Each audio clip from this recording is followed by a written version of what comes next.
Haleluya, Tuhan Yesus baik. Mari sudah kita tutup tangan buat Tuhan Yesus. Haleluya. Hey. Haleluya.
Hati kami Tuhan, kerinduan kami Tuhan, mau menikmati kebenaran firman, menjadi kekuatan, menjadi penolong dan penghibur dalam kehidupan kami Tuhan. Karena firman sesatukan keluar dari setiap masalah kami Tuhan. Berikan kami kekuatan dari firman Yesus, urapi dan selamat kehidupan kami di saat belum pribadi itu kami. Dan kami ketemu masalah dan persoalan, kami percaya firman menjadi jawaban masalah dan kehidupan kami. Terima kasih Yesus. Kami bersyukur Tuhan. Engkau baik Tuhan. Haleluya. Bersyukur Tuhan.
untuk tinggalkan rumah dan kesibukan kami, dan kami boleh ada dalam kantor.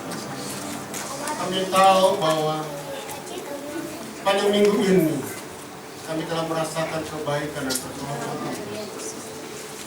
Kami mensyukurinya, kami datang di kabar Tuhan, menyenangkan hati.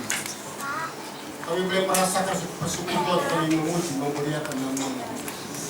Merasakan hadirat Tuhan yang memang benar. 2-3 orang yang berimbun dalam nama-Mu yang ada di tengah-tengah kami. Dan benar-benar yang ada di tengah-tengah kami. Tanah-tanah hati kami telah gembur. Siap ditaburi dengan benih firman Allah. Murah berharap jadi bagian dari hamba-Mu yang menyampaikan isi hati Tuhan dan umat Tuhan yang mendengar. Kami datang dengan masalah kami, dengan problema kami, dengan apa saja yang kami alami. Kami dengar firman Allah, ada jawaban yang pasti. Ada jawaban yang pasti. Kami pulang meraih kemenangan dan dikerjakan oleh Allah. Terima kasih. Di sini tidak ada kuasa kegelapan. Di sini tidak ada kuasa kegelapan yang ada dalam Allah. Terpujilah nama-Mu. Firman-Lah ya Tuhan Yesus. Kami siap sedia mendengar suara-Mu yang tidak ada manis di pagi hari ini. Haleluya, haleluya, haleluya. Kita yang mendengar firman Allah dengan mengatakan.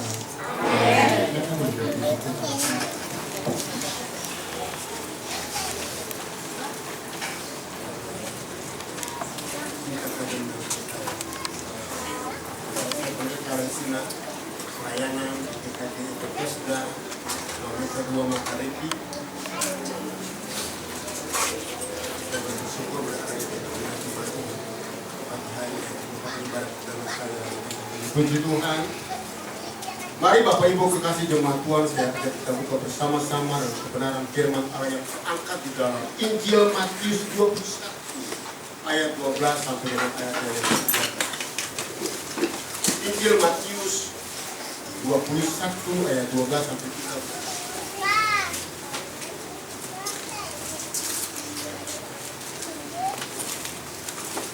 Saya undang Bapak Ibu kekasih jemaat Tuhan, kita akan bantu berdiri bersama-sama dari kebenaran firman Allah. Judulnya Yesus memilkikan bait Allah. Lalu Yesus masuk ke bait Allah dan mengusir semua orang yang berjual beli di halaman bait Allah. Ia membalikkan meja-meja penukar uang dan bangku-bangku pedagang merpati dan berkata kepada mereka, ada tertulis, rumahku akan disebut rumah doa, tetapi kamu menjadikannya sarang nama. Silakan dulu Bapak Ibu kita. Baik memberikan judul dalam ayat ini yaitu Yesus menyucikan. Bicara tentang bait Allah, bicara tentang rumah ibadah. Dan inilah rumah ibadah bangsa Israel. Yani rumah ibadahnya disebut gereja. Ada beberapa gereja ini tidak akan bicara itu. Saudara dikasih, bait Allah dikatakan firman Tuhan, bait Allah ini disucikan. Dan saudara dikasih, firman Allah itu ya dan amin. Yesus bilang bahwa bait Allah ini disucikan. Kita lihat latar belakang daripada mulai dari bait suci ini ada sejak bangsa Israel keluar dari tanah perbudakan dengan kemahakuasaan Tuhan yang sangat dahsyat. Ada 10 tulah di sini. Dan saudara kekasih, dalam perjalanan bangsa Israel keluar dari Mesir, Allah tidak inginkan mereka hanya berjalan dengan tiang awan dan tiang api. Allah inginkan supaya Allah bisa juga ada bersama-sama dengan mereka. Itulah sebabnya saudara kekasih, Musa dipanggil oleh Tuhan naik ke gunung Sinai. Di sanalah saudara kekasih, Musa mendapat petunjuk-petunjuk dari Tuhan. Musa mendapat tina, gambar daripada rumah Allah yang akan dibangun. Dan saudara kekasih, rumah Allah pada zaman itu tidak disebut bait Allah, tapi kemah suci. Kenapa saudara dikasih sebab bangsa Israel dalam perjalanan, sehingga pada saat tiang awan beranjak, maka kemah itu harus disiapkan untuk diangkat. Pada saat tiang awan berhenti, maka kemah itu dibangun dan dipasang kembali. Demikian saudara kekasih. Nah, dalam kebenaran firman Allah jelas saudara kekasih mengatakan bahwa bangsa Israel sejak mereka keluar dari tanah perbudakan sampai kepada kelanjutan perjalanan bangsa Israel, saudara kekasih, yang memimpin bangsa Israel adalah hakim-hakim, dan terakhir adalah Samuel sebagai hakim berkelah. Tapi bangsa Israel adalah satu bangsa yang